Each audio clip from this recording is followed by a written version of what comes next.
Hello again guys, this is Dodon, and this is my log.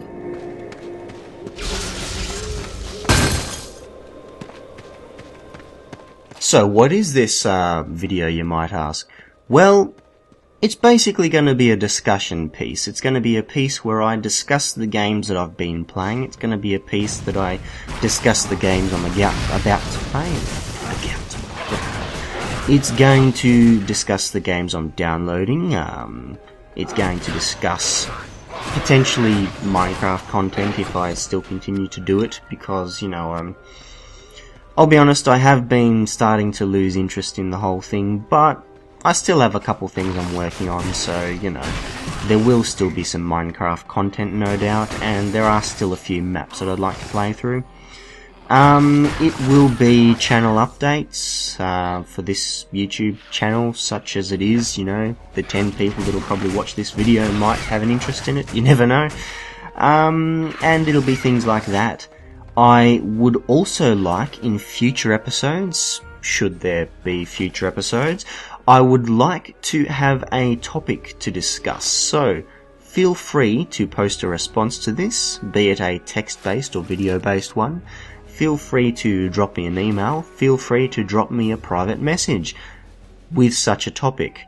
I'll post your name if you'd like me to in the response to said topic. I won't if you would like to remain anonymous. That's entirely... I'll leave that choice up to you, shall I? So yeah, should you wish a topic discussed and answered, by all means contact me. Aside from that, I think that's probably pretty much what the show will be, and here we go. So what have I been playing recently? Well, I've been, in short, playing two games, largely. Guild Wars 2 and Torchlight 2. Funny how they're both sequels, but then again, everything's a sequel these days.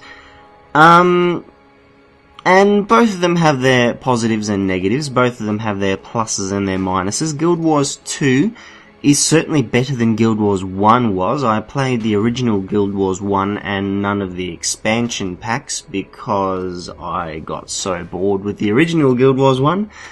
And to be honest, Guild Wars 2 I kind of see going in the same direction. Yes, Guild Wars 2 is a truly massively multiplayer online game compared with Guild Wars 1, where absolutely everything was instanced as soon as you left the towns, as anybody who has played the game will know. Not to mention that in Guild Wars 1 the entire intro section was its own instance, which you really could... You were totally segregated from any of the players who were in the real game beyond the intro sequence. It was a very strange system they had, but in Guild Wars 2, obviously, it's very, very similar to WoW, in the sense that everybody exists in the same world, well, everybody on the same server anyway, and the only things that are instanced are dungeons, which is very similar to WoW. The entire world exists as one, and you could theoretically walk from one end to the other and stumble across all numbers of players in between them. Except for the PvP areas. The PvP areas are pretty much entirely separate. But I won't really delve into that because, as I said, PvP does not really interest me. Which is kind of ironic that I'm even playing a game called Guild Wars 2, which the name would suggest the entire game is entirely devoted to PvP. Of course it's not, but that's what it sounds like.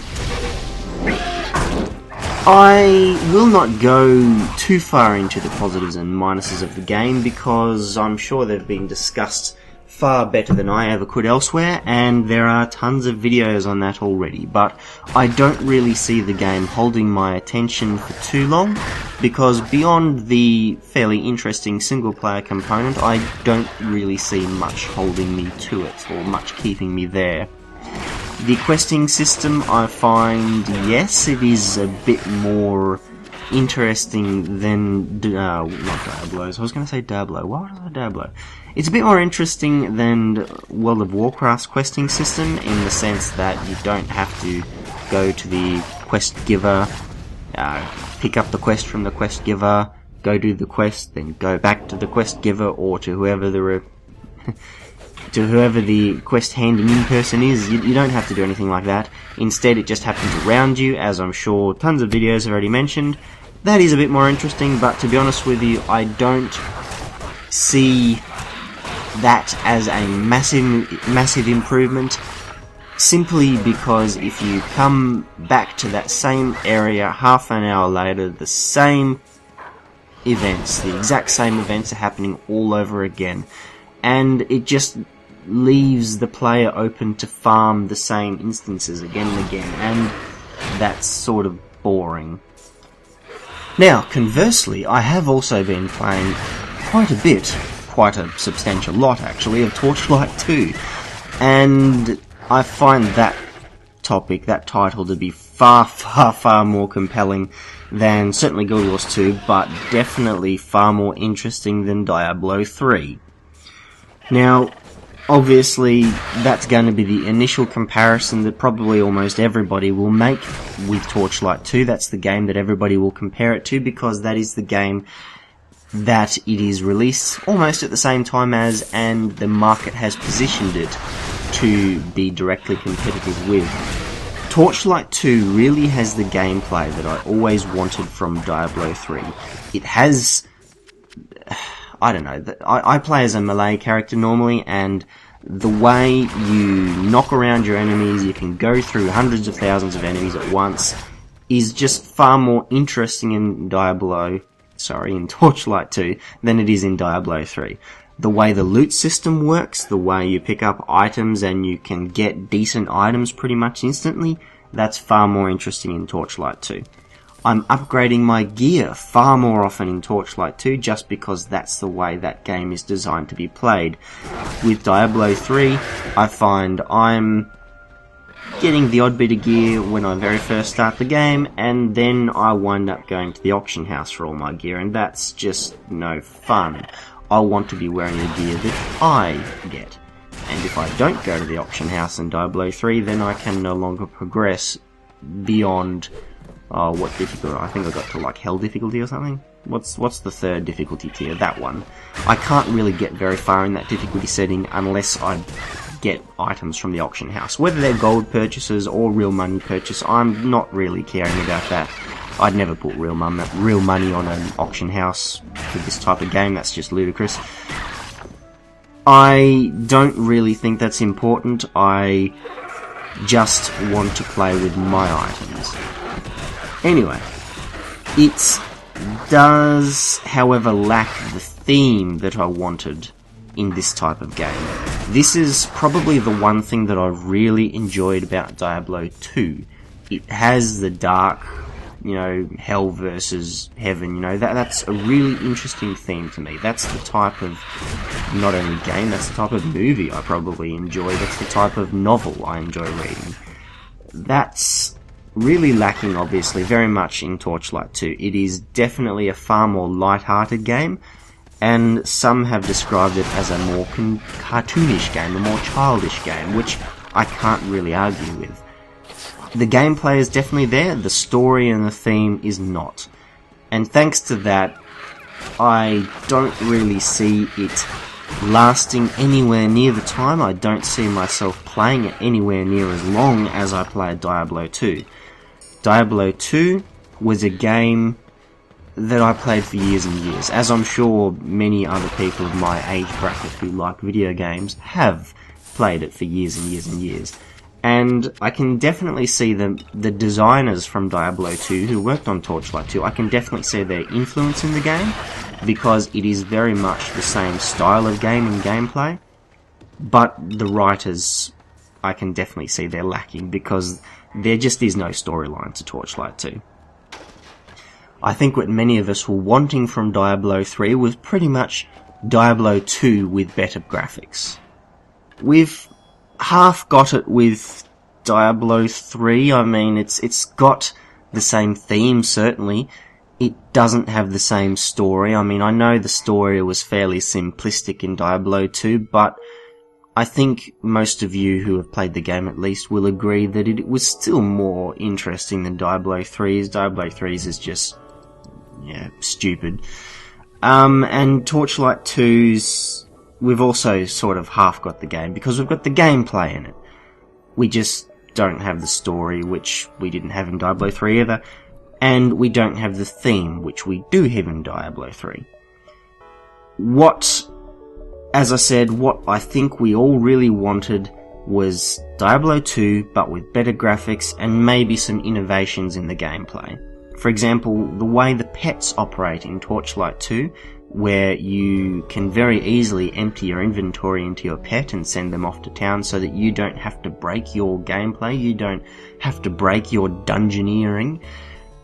I reckon that's awesome. I really do think that something like that is a very interesting component to add into that style game, because it doesn't break the flow of the game, and that is very important when all you're doing is, knocking around zombies or whatever other monsters you come across in that game. There are quite a few different varieties.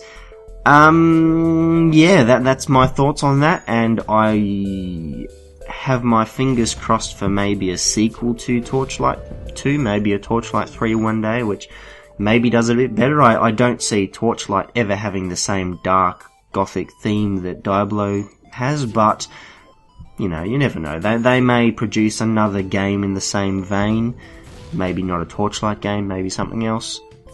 Fingers crossed, let me know what you think. Now, as to what games I will be playing in the very not too distant future. Yes, Minecraft. I'll probably be playing some more Minecraft soon, and those of you who've actually subscribed to this channel solely for the purpose of Minecraft, yes, there probably will be a recording coming out soon. And that is, of course, to be none other than Jigabov's The Aranev Mansion Adventure 2, or whatever he's named the map. Aranev 2. The sequel to the Aranev Mansion Adventure, which I did very much enjoy, and I found lots and lots of gold bars in. I'll be giving that one a shot, because I've had a word with Jig, and it sounds like it's going to be a slight departure from the same style of game of the previous. It is definitely an evolution on the style of that type of adventure map, because it doesn't sound like it has the same rules as his previous map had, in the sense that it's less of the traditional adventure map where you can't break blocks, you can't place blocks, all that stuff. And it's more of almost a survival style map, which I think is a very interesting idea to fit a storyline to, which is presumably what Aranev 2 will be. But I'll give it a shot and we'll go from there. I've been quite deliberately not watching any other playthroughs of the map, so I'll have genuine first impressions when I give it a playthrough. So, not to mention, I am supposed to be a non-playable character in the map, so that could be quite interesting. Jig put my name in there on a shop vendor or something, I think he said, so that could be quite fun to see myself rip myself off when I go and try to buy some equipment, so that could be very fun. Keep your eyes open for that. I won't promise it'll be in the next week, but it'll hopefully be in the next little while. Notice I'm deliberately vague. It's coming. Aside from that, I'm downloading 2 games as I speak. I'm downloading Dishonored through Steam right now. It's 80-something% of the way through, so I'm definitely going to be giving Dishonored a shot. It looks really fun, and I'll hopefully enjoy it. I never really had the opportunity to play the original Deus Ex game. I mean, obviously I've played it, but I never really had the opportunity to sit down and to play it through fully. I never really had time to play it properly. And many reports are saying that Dishonored is in a vaguely similar vein to Deus Ex, the original. Now, some reports are saying that it's a slightly less complex version, which I guess in some respects may be a very good thing. But, as I said, I don't really have that to compare with, so, as in I don't have experience with that original game to compare it with, so I really won't be able to know whether it's any better or worse. It apparently has some elements of Thief mixed in, and I did play the original Thief game, and I quite enjoyed the original Thief game. That was back in the original Tomb Raider era, years and years ago. back in the, Duke Nukem 3D era, and that was quite a fun game too. But anyway, this game, it could be going back to some old school themes in terms of stealth, and in terms of versatility of how you want to progress through missions. I guess almost like the way Crysis did it, or Far Cry, in how in some encounters with enemies you could approach from various different ways. You could either go stealth option, you could go, gung-ho, go in there and kill everyone option. That sounds interesting to me. I don't know whether I'll put any videos up about it, because it's probably going to be one of those games that people are going to not want you to do playthroughs of if you're not part of a major network, because individuals can't get agreements with these publishers, and networks such as Machinima and that can get agreements with these publishers, so it's probably only those people who really should be doing videos on it. I could be wrong, but I probably won't do videos on it. Once again, largely because it is a very scripted experience, as, well, I've mentioned in the previous video if you watched that one. At least, I suspect it probably will be a very scripted experience. Either way, I don't really think I want to be doing Let's Plays of full-blown games, because it just is a bit, I don't know. A game like that, it's going to take 8 hours to play, and it's a short game. I don't really want to be cutting down 8 hours of video footage, editing it, and then uploading it to YouTube. That just seems like a waste of time to me, so I'm not going to do that. Now, the other game that I've been playing, on a slightly jarring segue, is XCOM. Or I should say not been playing, I've been downloading XCOM, and once again, I never played the original XCOM, but I do think that the XCOM game looks very interesting. It looks almost like a cross between the original Fallout game, which I did play, and also almost a cross between that one and Risk, which, well, I used to play that one at high school quite a bit. It was lots of fun. We used to